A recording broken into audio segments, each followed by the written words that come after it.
बुलेटिनच्या सुरुवातीला बातमी आहे पावसासंदर्भातली।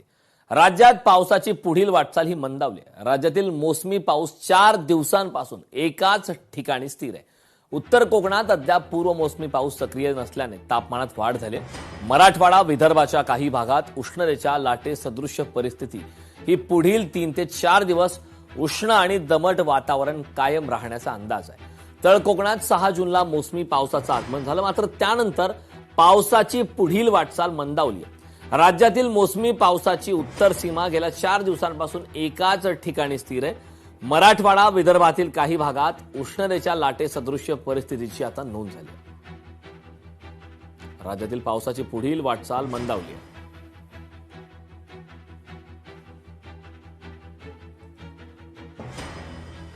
पूर्व मोसमी पाऊस सक्रिय झाल्याने आता ही वाटचाल मंदावली आहे। राज्यातील पावसाची पुढील वाटचाल मंदावली, त्यामुळे आता बळीराजासाठी आता ही चिंतेची बातमी आहे। यापूर्वीच मुख्यमंत्र्यांनी सुद्धा एक सूचक वक्तव्य केलं होतं। पेरण्या काही काळ थांबवण्याचे आदेश शेतकऱ्यांना देण्यात आले होते। राज्यातील मोसमी पाऊस 4 दिवसांपासून एकाच ठिकाणी स्थिर आहे। उत्तर कोकणात अद्याप पूर्व मोसमी पाऊस सक्रिय नसल्याने तापमानात वाढ झाली आणि यातच मराठवाडा विदर्भाच्या काही भागात उष्णतेच्या लाटेसदृश्य परिस्थिती निर्माण झाली आहे। पुढील 3 ते 4 दिवस उष्ण आणि दमट वातावरण कायम राहण्याचा अंदाज आहे। तळ कोकणात 6 जूनला मोसमी पावसाचं आगमन झालं, मात्र त्यानंतर पावसाची पुढील वाटचाल मात्र मंदावली आणि राज्यातील मोसमी पावसाची उत्तर सीमा ही गेल्या 4 दिवसांपासून एकाच ठिकाणी स्थिर आहे। मराठवाडा विदर्भातील काही भागात उष्णतेच्या लाटेसदृश्य परिस्थितीची सुद्धा नोंद झालेली आहे। मोसमी पाऊस 4 दिवसांपासून एकाच ठिकाणी आहे। पूर्व मोसमी पाऊस सक्रिय नसल्याने तापमानात वाढ झाली आणि यामुळे आता बळीराजाची चिंता वाढवणारी ही बातमी आहे। महाराष्ट्रासाठी चिंता वाढवणारी बातमी, कारण 15 जून ओलांडला असताना सुद्धा अद्याप सुद्धा मान्सूनची गैरहजेरी आहे। राज्यातील पावसाची पुढील वाटचाल सुद्धा मंदावली आहे। या संदर्भात चर्चा करण्यासाठी आपल्यासोबत हवामान तज्ज्ञ सुरेश चोपणे जोडलेत।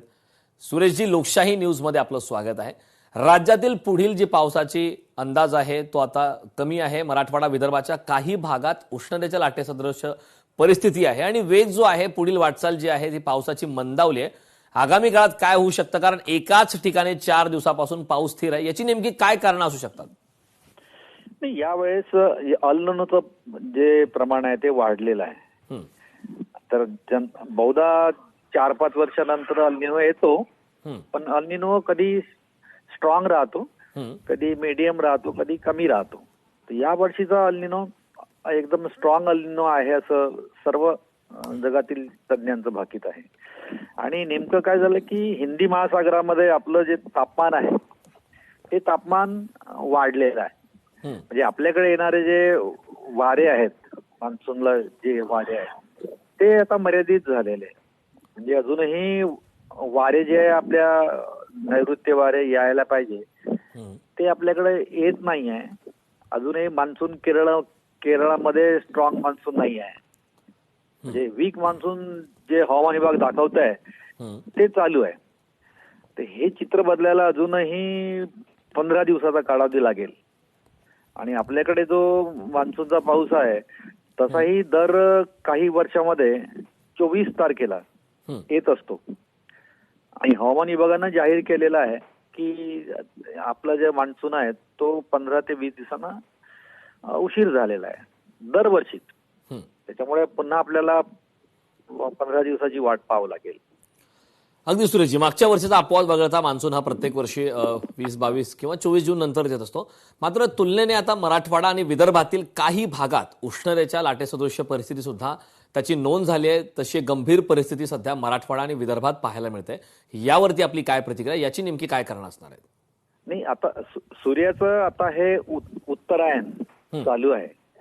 म्हणजे 21 तारखेला सूर्य एकदम उत्तरेकडे पोहोचतो आणि पुन्हा तो वापस येतो। म्हणजे आपल्याकडे हॉट पिरियड असतो हा। जेव्हा जेव्हा पाऊस येतो तेव्हा हे तापमान कमी होतं। म्हणजे सध्याही आपल्या विदर्भातलं, महाराष्ट्रातलं तापमान कमी झालेलं आहे, कारण वारंवार आपल्याकडे संध्याकाळला पाऊस येतो आहे आणि थंड वारे आलेले आहे। पण तरीही उत्तर दिशेकडे तापमान जास्त आपल्याकडे आहे। म्हणजे 43 ते 45 डिग्री तापमान आपल्या विदर्भात सुद्धा काही ठिकाणी आपल्याला तर हे जे तापमान जोपर्यंत पाऊस येणार नाही तोपर्यंत तापमान 45 डिग्री पर्यंत जाऊ शकेल. नक्कीच. त्यालाच आपण हीट वेव्ह म्हणतो. अगदी. तर हीट वेव्ह राहू शकेल. नक्कीच सुरेशजी, मुद्दा लक्षात आला. खूप खूप धन्यवाद. आपण लोकशाही मराठीशी संवाद साधलात त्याबद्दल.